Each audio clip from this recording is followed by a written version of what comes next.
Welcome to the next episode of Sober and Smiling. My name's Rob. I'm Nick. I'm Damon. And I'm Jamie. Thank you all for tuning in to this episode. We've had another request. So, a request from Emma to talk about triggers and how we deal with them or how we don't deal with them. So, does anybody want to kick off or do you want me to kick off? I think you should kick off, Rob. Do you really? Yeah. Okay, cheers, mate. So yes, triggers. Triggers for me personally. I don't have the classic triggers of looking at alcohol and wanting it. Since I came into recovery, I've not really had the urge to drink as such. So that sort of disappeared, and I've had. I'll be honest, I've had no relapses or even thoughts of relapsing. My triggers for me are totally different. So when I first came into recovery, I learnt quite quickly that addiction isn't what I thought it was. So it isn't the classic sense of my perception of addiction. Addiction, for a lot of people and for a lot of people that are not addicts, are that the alcohol or the substance is the abuse. For me, it's not. I've said this before. There's a chap called Corey Warren on YouTube as well. So listen to him. It's more the fact of it's a solution to my addiction. My addiction is more mental. It's in my head. I was born an addict. I've got a screw loose is a better word, really. So I think differently from the normal people out there. And when I used and abused, it was the solution to my problems, which was addiction. So mine's mental. So when I talk about triggers, my triggers are mental, basically. I don't have to watch the classic stuff of going to a bar and wanting to drink, or I even know some addicts that won't walk down Tesco's booze aisle. For me, that's not it. For me, it's again, it's mental. I've learnt what triggers me and what triggered my addictions, and for me, it was health. It was being ill. As a kid, I was always ill, and for those that know me, I've got a sort of like a pretty serious heart condition, and I lived with that throughout my life, and it scared the shit out of me, and it just sent my head spinning to the fact that virtually every day of my life I thought I was just going to fucking drop down dead. And it turns out that I probably could have, because I've got this disease, which is sudden death syndrome. So yeah, at any point I could just fucking drop down dead. And I've always been ill. I've still got to this day cancer in my head, which is not fun. So yeah, for me it's illness, and when my illnesses come on, it's all consuming for me. It's just like when I'm ill, don't come near me, because I'm a bear with a sore head. I don't want any sympathy. I don't want anybody to talk to me. I just go inside myself and just sulk, is a better word. And when I do that, that's when I look for a substance as abuse to escape those sort of feelings. Because I can't fucking cope with them. I just can't cope with me being ill. I hate it. So whenever I'm ill now, it's knowing that could lead on to me having a drink. Not that I want to drink, but it could lead on to that, because I just want the fucking feelings to go away. I don't want to even dwell on that. So yeah, I really relate to that. Being ill. It's nasty. Yeah, I relate to that. Like a big trigger for me. But I think, I've always been classed as a bit of a sick note. But I look back at my life, and I've always kind of burnt the candle at both ends. I've like worked hard and played hard, and I've just burnt myself out. Yeah. So, like I say, if I'm, laid like, and now, I'm good, but if I'm poorly now and I'm laid on the settee, it kind of triggers me because I feel like I should be doing something. But it also triggers my missus because she remembers me like hungover or something like that, laid on the sofa. So it unsettles me a bit if I lay down and want to relax because I feel guilty for doing it. So that can still be a bit of a trigger for me now. Yeah. Yeah. So Yeah. I do. It's When just I say ill, it's like I say, if I'm ill and I'm in pain, all my head tells me is that I want really strong painkillers, which I can't have anymore. yeah. So yeah, so that is a good trigger. That is. Yeah, it's horrible, and yeah, I just naturally go withdrawn. So it's for me that's my trigger. I must admit. Yeah. Yeah.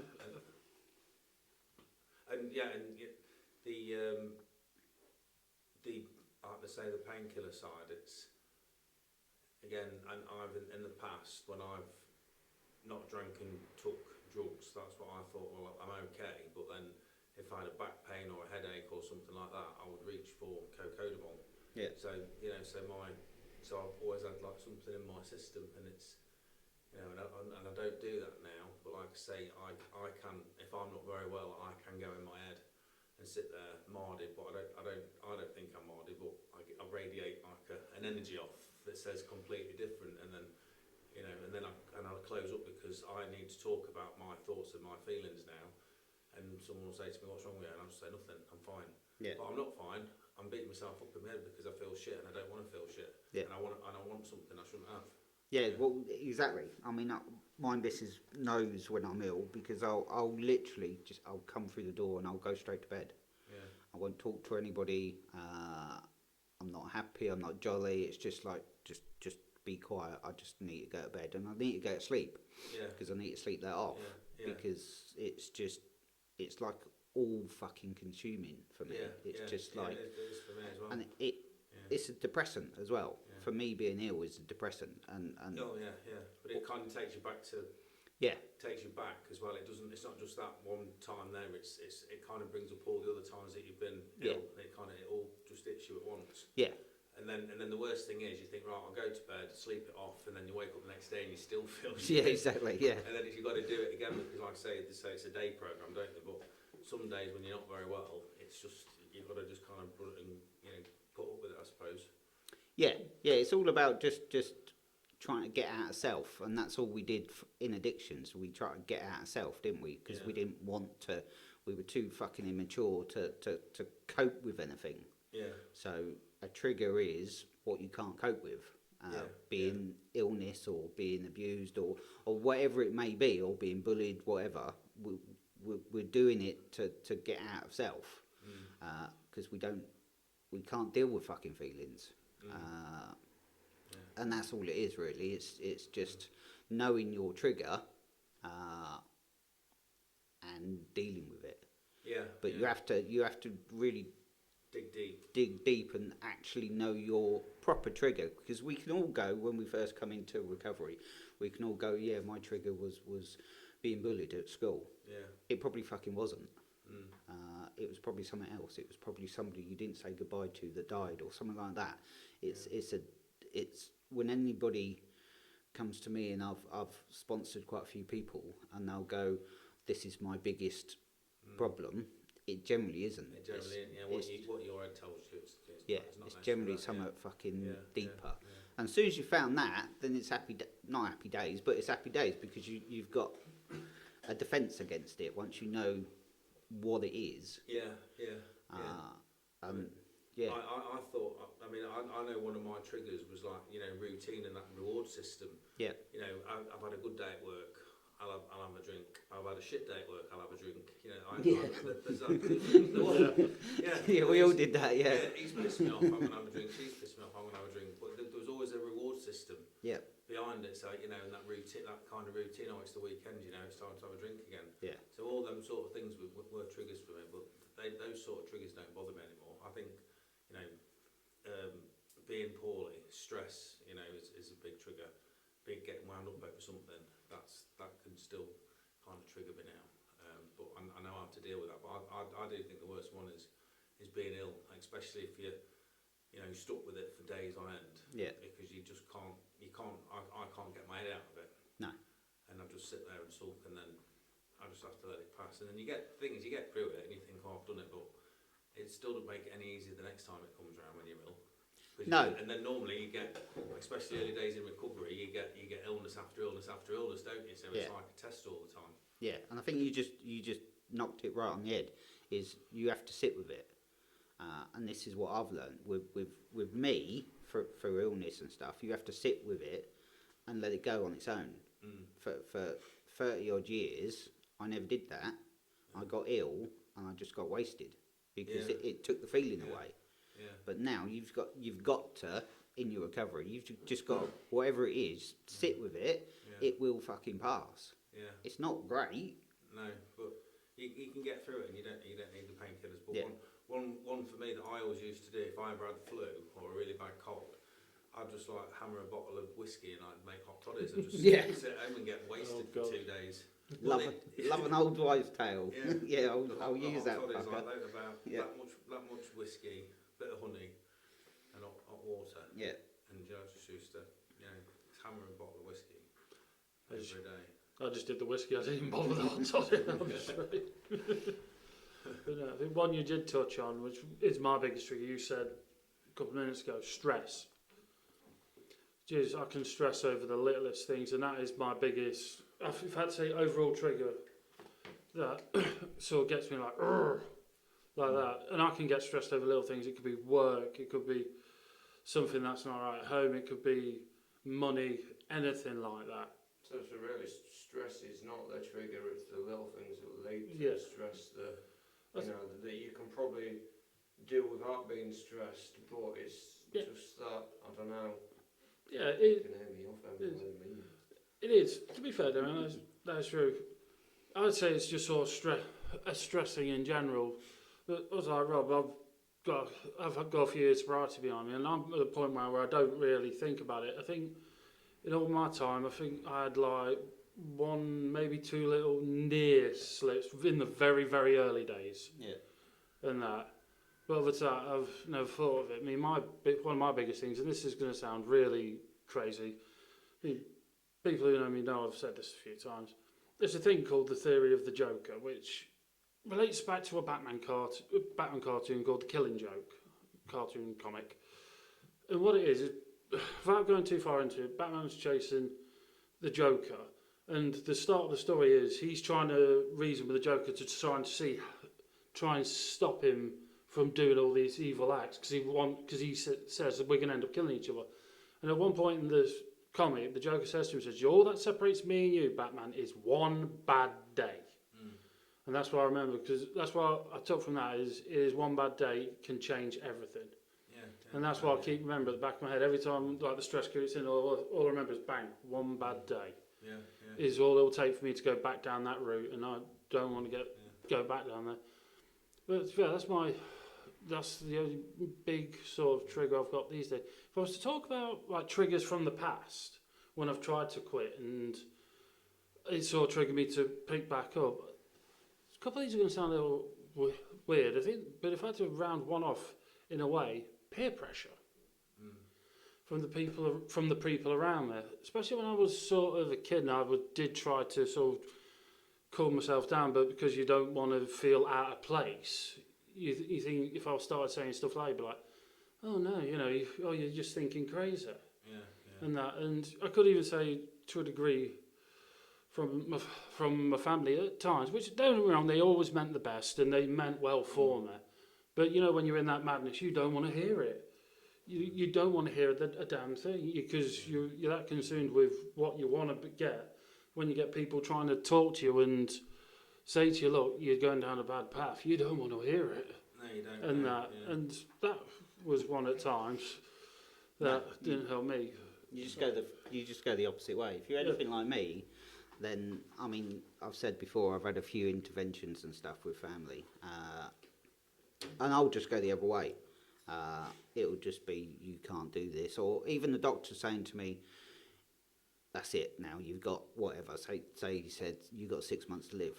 I would drink for those 6 months. Yeah. Because it's just like, as an addict, I don't like fucking being, or an ex-addict. Back then, I never like being told what to do. Mm. It was Yeah. just like a red rag to a fucking ball. Yeah, you do the complete opposite. Yeah. Totally complete So opposite. if we told you to go out and get smashed, you'd stay sober. No, I'd just get smashed because I'd So twist you it. don't mind me at all, I'd just just, do it, I would okay. literally twist everything. Yeah, so You still get smashed, but you just do it in such a monumental way. yeah, that you think, exactly. Yeah. I'm going to go on the bender to end all benders. Sort of thing. But then there's there's always like an excuse, isn't there, to that trigger as well. You cause arguments, you know. And a massive trigger of mine was, you know, that control thing, you know. But now I've learnt that, you know, you have no control over people, places, and things. But yeah, that was a big trigger of mine because I wanted to control everything, and, Yeah. and if nothing went my way, or it didn't go my way, or didn't go as I planned, I'd press the fuck it switch. Yeah. You know, so Oh, that fucking switch is lethal, Jesus. yeah. But there's always an excuse to press it. I think a place a lot of addicts probably find themselves is a lonely place, and you know that in itself can be a trigger. I mean, I put a lot of my use down to when I was married. You know, I put a lot of it down to I need to do it to cope with the missus. I need to do it to cope with this appointment, that appointment, this phone call, that phone call. And now now none of that's there. And you know, I still get not an urge to do it because it's not. I know how far I've come in such a short space of time. I haven't got an urge to go out and smoke a joint. You know, I've just finished my season in the pub, and you know, I managed 3 months there without a drink, just serving piss sets all the time. And I'm grateful that I've got that willpower and that wisdom now to know that I don't have to have a drink. You know, there's a lot of 0% options out there that are actually very nice, which I never thought about trying before, because I always thought I needed to have a drink to be able to feel the atmosphere. And you don't, you know what I mean? But loneliness for me is, you know, laying on my sofa, falling asleep. I spend a lot of time sleeping now because I haven't got much else to do. I haven't got, you know, people to spend my time with all the time. But it's not as lonely as it felt when I was using, for some reason. You know, the situation's completely different. You know, at least when I was using, there was someone there. I blame them for the using. Now they're not there. I'm still lonely, but it doesn't feel. It's strange. Do you know what I mean? It's strange to be alone, but feel less lonely than I was when I had someone there. But that's all part of my growth, and I know that, you know, I was my own worst enemy. I caused a lot of problems, as well as agitated a lot of situations, and you know, I've held my hands up, and you know, I've apologised for my part in things, and it is what it is. But that's I still live with them triggers every day. So what is your main trigger? Loneliness. I don't think loneliness is the main trigger. I think that's where a lot of addicts find themselves, which is why I brought it up. I think boredom can be that's definitely a trigger for me. Boredom. I don't like sitting for long periods of time. I find it very difficult to relax. I always feel like I should be doing something, and it's not as bad. Maybe the last 2 or 3 weeks. I think early on in recovery, when I wasn't using all the time, and I realised just how much free time I had in my head, that was difficult because I always wanted to occupy my mind and be doing stuff, and you just can't, because it's weird. I wouldn't be doing anything when I'd be smoking a joint, but for some reason that would be keeping my mind occupied. It'd be Because you're taking it to kind of run away from I'm your just thoughts and taking, your you know, it feelings. takes my mind off wherever it was, you know. Like self-medicating to kind of just say, because you're not comfortable sat with yourself. Yeah. But as time goes on and the more, you know, sobriety you get under your belt, the easier and more comfortable you'll be sat with yourself, because it's all new. It's kind of all new because you've never done it since you were. No, and I'm still, you know, I'm not 100% comfortable. I can, you know, go to CA groups and come here, and you know, I can have a chat and I can enjoy myself, and we'll do a bit of socialising before groups, after groups, and we'll come over here and do this little podcast, and that keeps my mind occupied for that bit of time. But I know when I leave here, I'm going to go back over there, I'm going to lay down on the settee and put whatever bollocks it is that I'm watching on Netflix on, and I'm just going to be alone with my thoughts again, and there's nothing I can do about that. That's just how it is. To be fair, mate, I'm far too. I spent a lot of time single, and especially when I was in addiction and that, and your head just plays hell with you, especially when it's just you on your own, because you're just thinking every scenario and you try to think the best. I mean, this is just my experience. You try and think the best of everything. You try and think of something to do, but it always comes back to the same thing. You think, "Oh, take the edge off it, sod it." All you've ever known is Yeah. that addiction, that substance. So even though you've got all that time on your hands, it's hard to think of something else to do because that is all you've known, and that's, for me, that's quite difficult. Because being an adult as well, there's not a lot of options. I've always said we never grow up as people. You just have to act more mature. You know, I would love to still go jumping on a bouncy castle, but it'd just be frowned upon. But why do we as adults have to stop having fun? Yeah. Well, the thing is, there's because you know, I got in rehab, and because say for me, I started drinking at the age of 14, and I drank through all my emotions. You know, when I was happy, when I was sad, when I was pissed off, you know, everything. So there's a part of my brain that's still a 14-year-old child, although I'm a fully grown adult, because it's not developed, because I've not sat through those emotions. So you know, so when I can have like a temper tantrum like a child, and it's because there's a part of my brain that's not matured like the rest of my body has.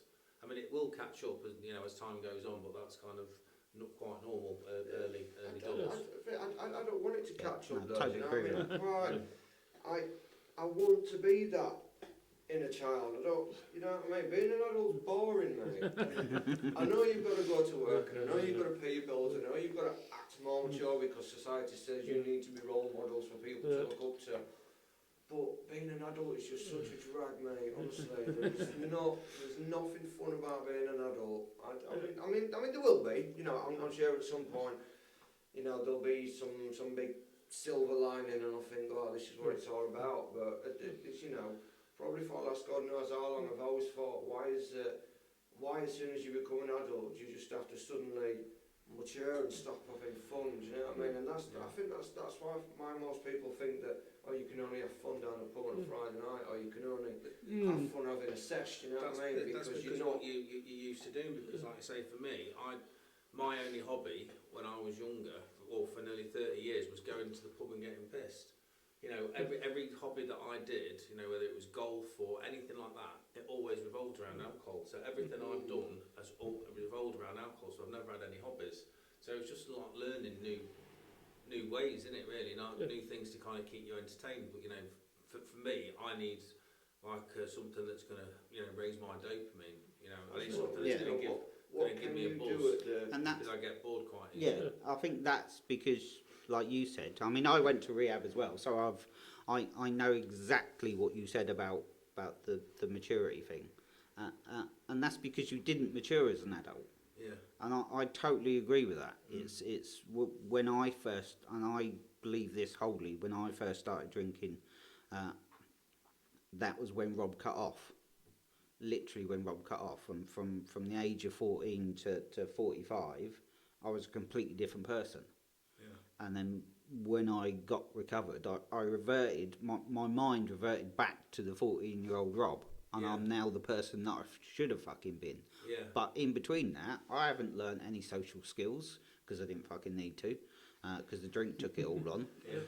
I haven't learned how to deal with feelings. I never learned how to deal with being ill. Never learned how to deal with proper love and relationships and money and consequences. I've never learned to deal with consequences because I just obliterated it because I didn't want to fucking deal with it. And it's only now that you can do. Yeah. So yeah, no, I totally agree with your statement about that we're just not mature people. No, I mean, and it does catch up eventually. But it does catch up eventually, but you know, it does take quite a long time. Yeah, emotionally we're not mature. Yeah, because you've got to experience all those emotions to actually be able to mature from them. Because if you've blocked them all out every time you've been pissed off or you've been happy or you've been sad, just blocked out with drinking drugs. Yeah. You're never going to mature from it. So obviously, as time goes on and the more things that happen on a daily basis, and you sit through those emotions, you know that part of your brain matures. Yeah. But it's going to take a long time. Yeah. It's going to take a long time. Totally agree. I mean, I agree. No, listen. I agree, but I just don't see why we should have to grow up. Do you know what I mean? So long as you know right from wrong and you do the right thing, why do you always have to? Not like if you call it do-gooder. Just, do you know what I mean? You can't. You know, I mean, what as an adult, what can you do at the drop of a hat to have fun and take your mind off these triggers? But what can't you do? What's stopping you? Go on a bouncy castle. I've got a bouncy castle then. Just go and hire one. Be frowned upon, mate. Be No, frowned that's upon. not them. That's in your Not head. really. That's in your head, mate. Yeah. Not really. Get one then, mate. Get one. I'll jump on a bouncy castle. I've done it plenty of times. I just would love to those, you know what I mean? Maybe it is in my head. It is in your head. There's plenty of fun you can have. There's nothing stopping you from doing anything. It's in your head, and it's your learned behaviours from what you've got used to doing that you've not gone out and experienced the stuff that you can do. You can do anything you want. You can. I just get all kids off first so it don't look weird. Yeah, you can do anything like that. I mean, I always said one of my biggest things was when I stopped drinking and that. I mean, one of my biggest passions always has been going to concerts. And I didn't go to one for like a year and a half because I was that worried that I was going to relapse. I was going to get there, get back in the atmosphere, and all of a sudden I was just going to relapse and just be back on the booze. So I didn't do it for a year and a half. But the problem is, it made me feel so like, oh God, I want to do it, but I don't dare. And I just felt so down about it. And in the end, I just, I do or die it. Yeah. I think, to be fair, I briefly did speak to you about this the other day and say that, triggers, sometimes you've got to put yourself in that trigger situation. You've got to not test yourself. Yeah. Do you know what I mean? I don't mean that as in, if you're a recovering alcoholic, put yourself in a pub. I don't mean like that. Oh, no, I get you. But you can't stay indoors all for the rest of your life because that's where life's happening outside. Yeah. You've got to, to have that strong mind, and it's not everyone that's going to be able to do it. I appreciate that, you know what I mean? Like I've just said, I'm not telling every alcoholic or recovering alcoholic to go and try and sit in a pub for an hour because it's just not going to work for everyone. Like I said, I'm quite fortunate that I was able to go to work and watch everyone else get drunk and just say, no, I don't want to drink. I'm fortunate, do you know what I mean? And even only a couple of days ago, I met up with my old drug dealer and we took his dog for a walk, and I'm fortunate enough that I never brought weed up, he never brought weed up, and it never came up as a subject. And there was never any urge to say, oh, do you reckon you could, or just a spliff, just these. I am fortunate enough to still have that willpower, but I'm only 3 months in. Yeah. Do I might get to a point where it's monotonous and boring for me, and I might, do you know what I mean? I'm not saying I'm going to relapse, but I might have an urge. But I think I've been putting myself in these situations, and I've been alright, do you know what I mean? It's one of those things you never know unless you try. And like I said, the thing with the concerts, and that I got that down about it. I went and I do or died it, and I came in with a plan. My plan was just get to the front row. That way I knew, because once the crowd comes in, you can't move. Yeah. And so I put myself in the front row, so I can't get to the bar or anything. And to be fair, I'd say even when the gig started, there no urge or anything kicked in. I was completely fine, and afterwards I even said to myself, what did I stress about? Why did I make myself unhappy? You see, I've completely changed. I mean, I've turned into, because I was literally like, I used to always want stuff booked, like holidays, weekends away, nights out, meals, all that sort of stuff, just to kind of keep my head kind of entertained. But now I'm sober, I've turned into a bit of a hermit. I'm not actually asked about going out. I'm just quite happy sat at my own, Yeah. Which you can't get your head No, around. I find it. I love being in my own company now, and I never did. But Yeah, I love me. Maybe there's something that might come in time, though, mate. You never know. doing I nothing. don't know, though. He's done nothing but grumble for the last couple of days. Says he loves it, he's done I've nothing took but your moaning off you. That's what I've done. Yeah, well, what have I told you, mate? You need to get up in the morning and write in your little fucking gratitude journal. I will not complain.